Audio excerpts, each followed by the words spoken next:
Alright, now that I finally got to make those bigger Golden Freddy videos, I can kind of mellow out and try some new ideas out. A lot of people right now are really invested in the idea of Cassidy Receiver, the idea that Cassidy is the one getting the final piece of cake in Happiest Day, because of Return to the Pit. And to be completely honest, I think people are really stretching with the connections to Return to the Pit, but I still want to try the idea out anyway. To briefly cover why I think it's a stretch, it's honestly because if you read the ending in full, it's about as similar to Happiest Day as the Bite of 83 is to the Bite of 87. Like, yes, they both have similar climaxes and scenes, but there's just a lot surrounding them that are technically different. Firstly, the overall premise of Happiest Day is just completely different from what's going on in Return to the Pit. In Return to the Pit, Oswald is playing a magic arcade machine where he has to run around the pizzeria to free the kids who are bound and trapped in a back room, to bring them to a room where they can have party and cake, to rewrite history so that's how history actually played out. In other words, they get their cake and party and never die. Afton gets arrested that very same day, and history goes on with no trauma or incident. Happiest Day, however, has some definitive connections with the bite victim, and definitely has something going on with Charlotte. Not to mention there's the whole 5 setup minigames and the 5 misfit kids,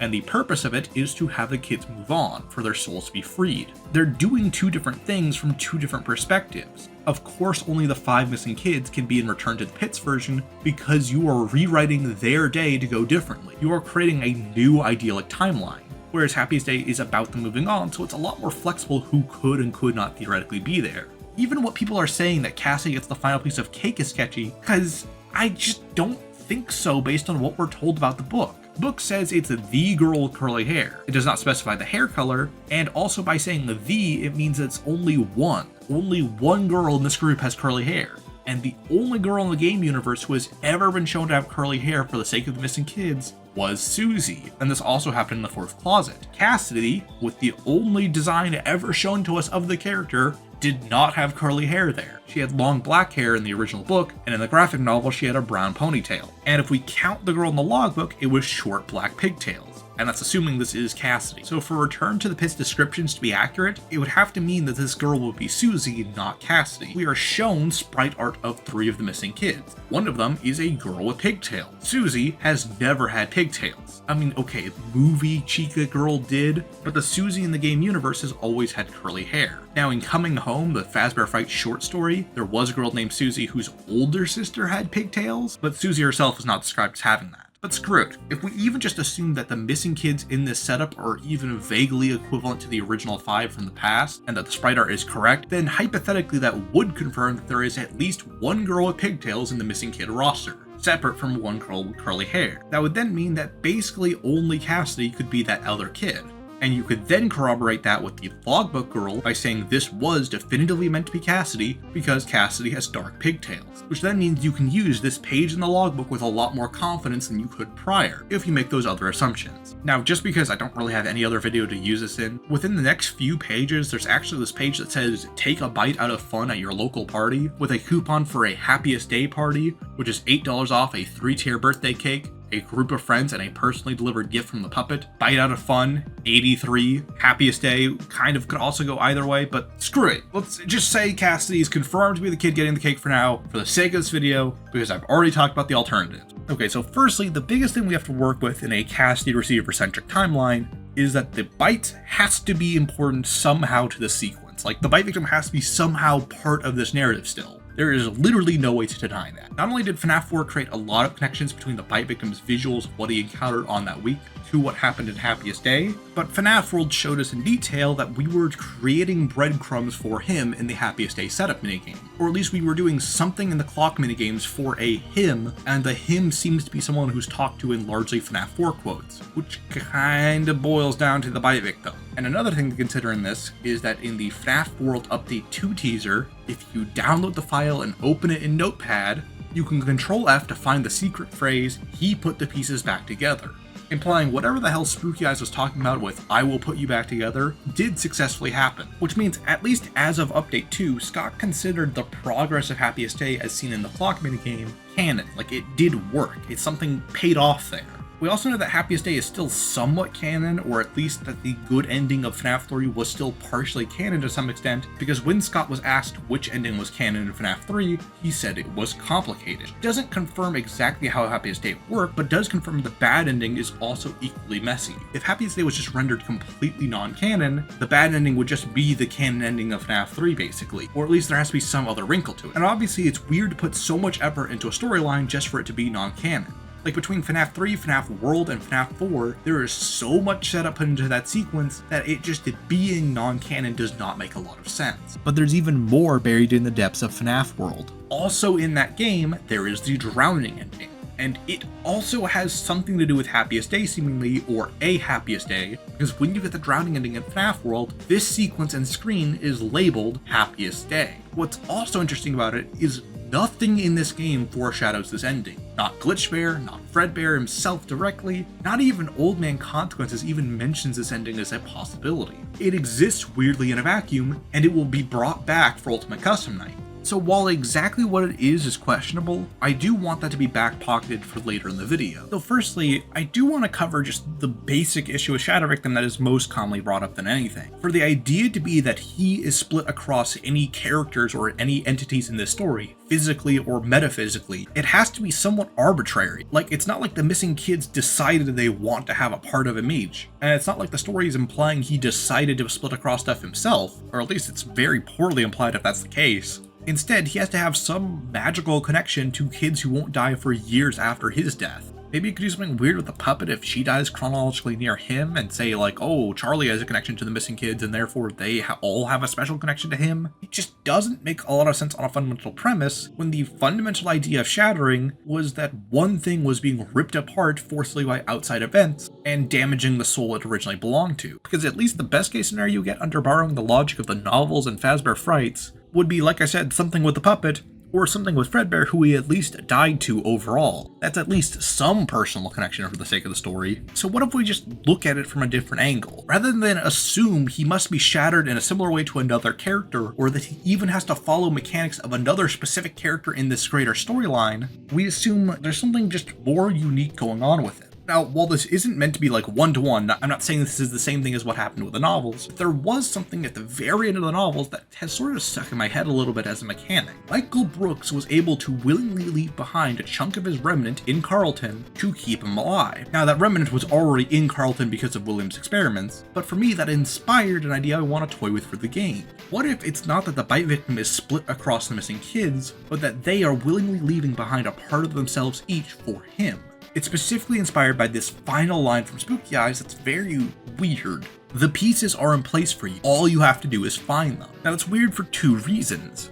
One, what are the pieces in place in this case? Previously, I theorized this was something like the missing kids being in each specific minigame, and that he had to go out and find them to assemble them for Happiest Day, but it doesn't need to be that per se. And the other question is, why does he need to be the one to find them? Well, that's interesting on a character level as it puts pressure on him for the first time in the story to stand up for himself. What exactly is forcing him to be the one to do it is kind of questionable, because shouldn't all the missing kids and Charlie be way more competent and prepared for this question and issue? Why is it on him? Well, what if it has to be because the person talking to him in this moment won't be there for very long?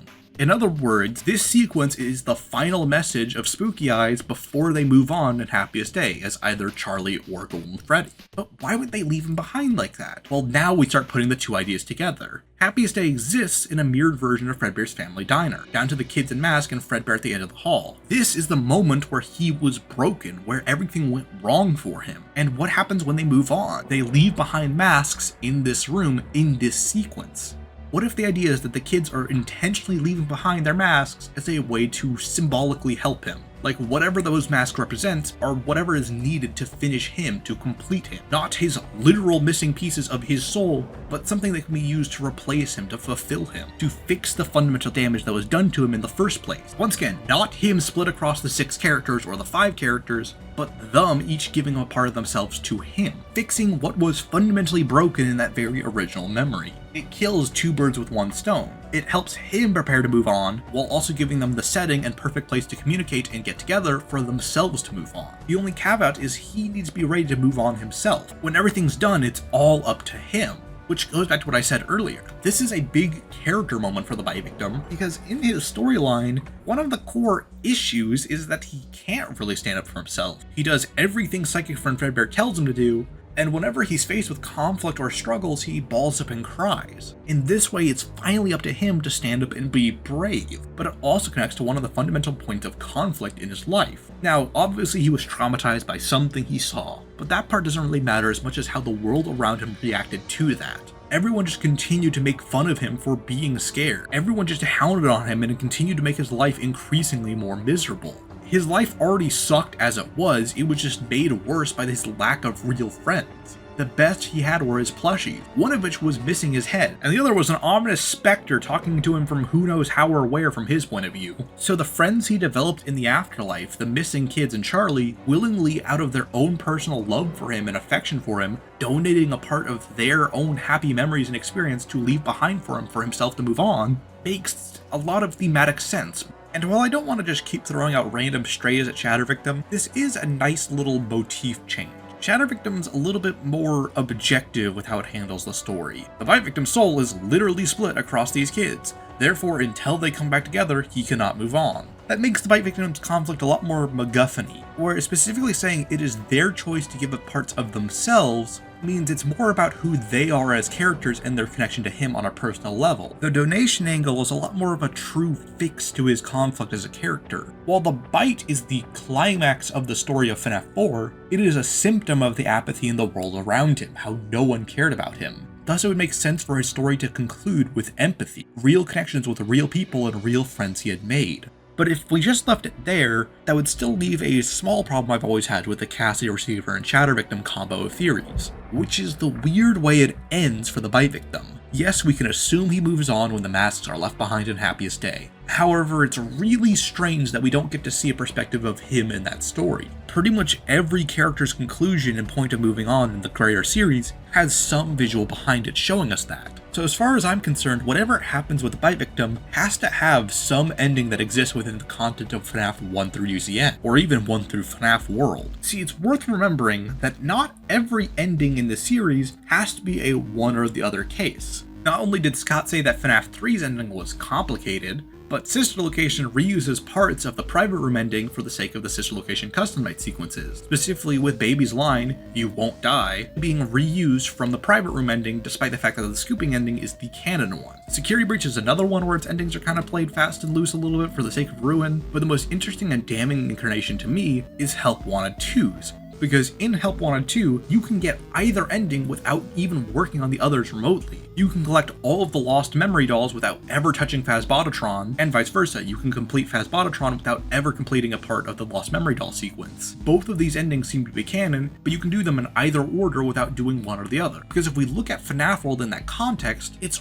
really interesting, because that would mean we could have the drowning ending occur after the events of the clock ending. One directly leads into the other, and they would even make a lot of sense flavor-wise. Glitchbear acts in some accordance to Spooky Eyes, but he never mentions the lake at all. With Spooky Eyes out of the story in the clock ending, you'll notice that Glitchbear kinda stops appearing. Hell, Fredbear as a whole stops really appearing. There is one final message from Glitchbear, but it doesn't tell us anything useful about the clock ending anymore. It just says, there are red boxes out there that allow you to cheat through the game, which is a weird thing to drop for us at this point in the story. It's almost like whatever was feeding Glitchbear that information, or whatever he was delivering that information for, is no longer part of the narrative, and thus it's kind of all on the player to figure out everything on their own, with only that one final clue about going too far down to explore and check out. Yet it also is called Happiest Day, and it shows us 3 figures moving on, not the usual 6 in Happiest Day. Well, let's say that because of what we did in the clock ending, the Bite Victim is now complete enough that he could choose to move on, and this sequence is showing us his ending. This is the only ending in the game that doesn't show us a the end screen. In this case, the game just crashes. Old Man Consequences Lake is also a modified art style of what exists in the clock ending. It takes the same Freddy sprites and aesthetic,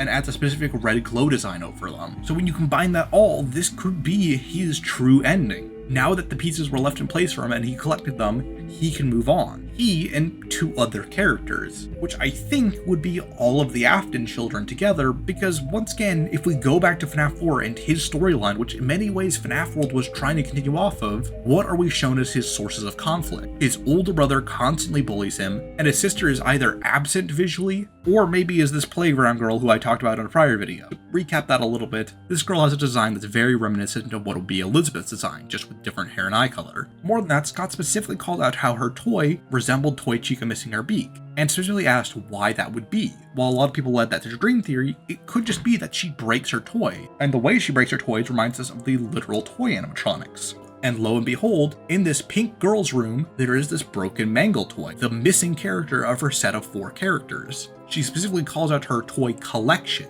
and she also speaks in pink. If she breaks her toys and she's missing a Foxy, this is where her broken Foxy would be. It's also not even the only time this game foreshadows that, because the Bite Victim's plush is missing his head, just like the Toy Chica is missing her beak, and the Funtime Foxy toy is broken on the floor. She speaks in pink, she has the design of Elizabeth, and there is some girl in the Bite Victim's family who breaks her toys, and she's the only one who breaks her toys in the playground. The playground directly in front of the Afton household. Well, remember what toys mean to the Bite Victim. The Bite Victim specifically sees the plushies and characters as his friends. Well, if his somewhat bratty sister is playing with his toys and breaking them, then she would be basically killing his friends from his point of view. Hence the point of their interaction in this scene. Why are you crying? Don't you like my toy collection? Elizabeth just sees them as toys she played around with and broke. The Bite Victim sees it as his dead friends across the floor, hence another source of frustration and sadness in his life. He really has no one in his family there for him, and hence why this ending is so meaningful. While we didn't have the context of Elizabeth as baby at this point in time, there was objectively some girl in the Afton family who played with toys. So while we didn't have baby, we knew he had a sister at this point in time, and he obviously had his older brother. So we have our 3 silhouettes that have not moved on at this point in the series. Michael, who had gone through hell and back to make up for what he had done, and Elizabeth, who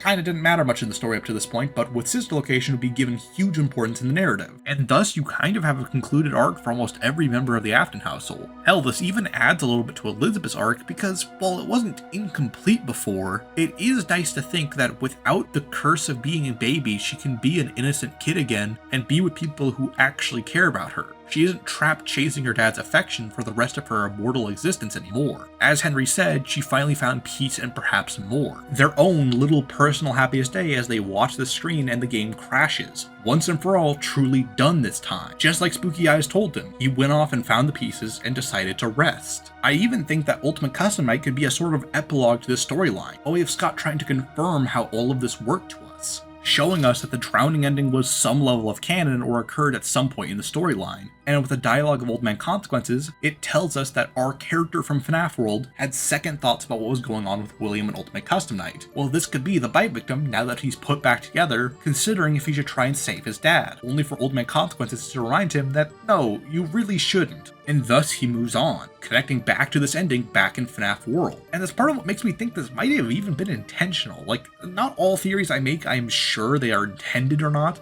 Some of them, like Tulpa Theory, are just kind of cool ideas. This one kind of pushes the boundaries a little bit for me, because if you think about this overall timeline, it makes a lot of sense with how Scott explained that he made games and stories. We have FNAF 1 through 3, which concludes our original prototype version of Happiest Day. FNAF 4 then expands upon it by saying that this kid has some sort of connection to it. Now, I'm not sure what Scott intended the FNAF 4 version of Happiest Day to be, but at the same time, if Scott was confident with ending the story the way it was set up in FNAF 4, then FNAF World wouldn't have tried so hard to be patch notes for the story. This kind of makes me wonder if maybe Bite Victim Receiver was intended at the time of FNAF 4's release, and then as part of what Scott said, would people even accept it that way, he realized he couldn't just leave the story there. Because that raises a lot of questions about like, wait, so is that just Golden Freddy now? Is he the only Golden Freddy? Are there 2 Golden Freddys and the other one just doesn't get an ending? And that might be even why he didn't reveal what was in the box, and how it could change over time. If Happiest Day was intended to solely be for him when FNAF 4 came out, then the reveal of the box, whatever it was, maybe like a Golden Freddy mask or something like that, could have confirmed that timeline. However, when he realized that it created too many odd contradictions to the original story, he decided to make FNAF World to try and expand upon and fix that. Now we have 2 separate Happiest Days, and an explanation for how both stories can be related.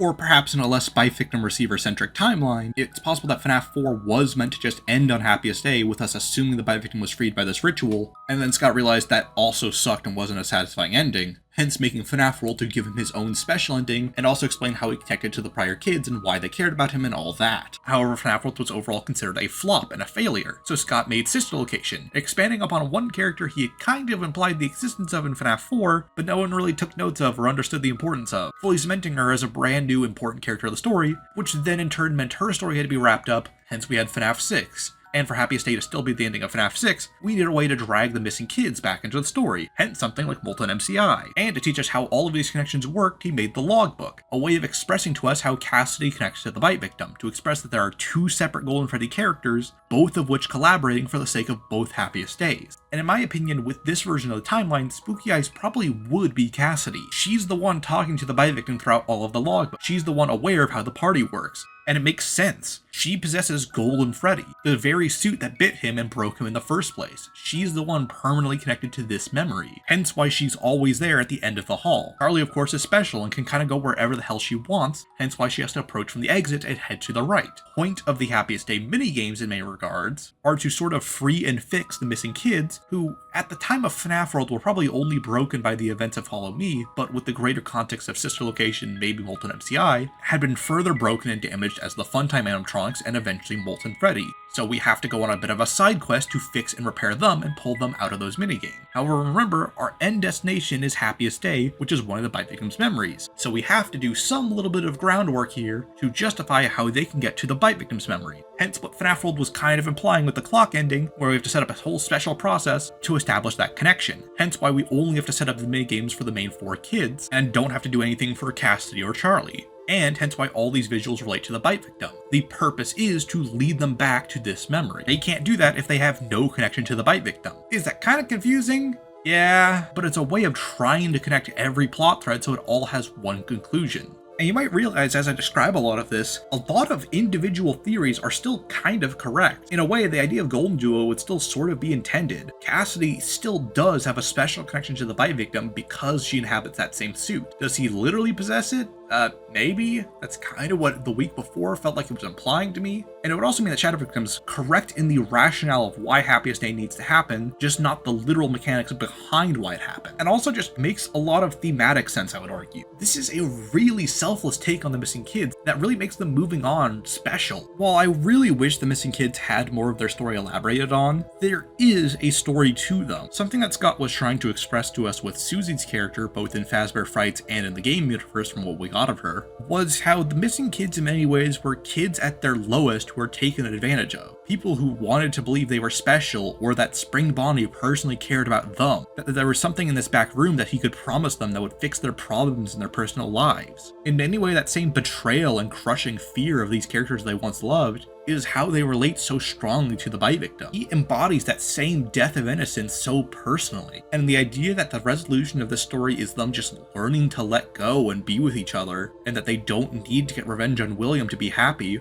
is a really nice thought. In the past, I've asked questions like, why does it take them so long to decide to create Happiest Day and move on? What was preventing them up to this point? And I think it's because William needed to die for them to understand this wouldn't fix their problem. For decades, they were convinced that if they just killed William, that would be enough for them. And also chasing him after that in Follow Me is what got them broken and destroyed in the first place. That's why they're in these bizarre destroyed memory worlds in FNAF 3. However, when he dies, he just becomes Springtrap. The desire for revenge only ever backfired against them. It was coming together and letting go that allowed them to move on. It's part of what makes the Vengeful Spirit such an interesting character as commentary on the missing kids. While the missing kids aren't forgiving William per se, they can understand to a degree that nothing they can do to him will make their lives better or bring them back, whereas the Vengeful Spirit seems to either not care or be so obsessed with that frustration that they won't let him die anyway. Now, some of that context changes a lot depending on whether Cassidy or Andrew would be the Vengeful Spirit. It's a whole topic for a separate video, and this is mostly about Happiest Day. And I still think the bite victim receiver timeline still has a total argument in place to exist. But if I were to do a Cassidy receiver timeline, this is probably how it would work, and I think it's pretty cool anyway. But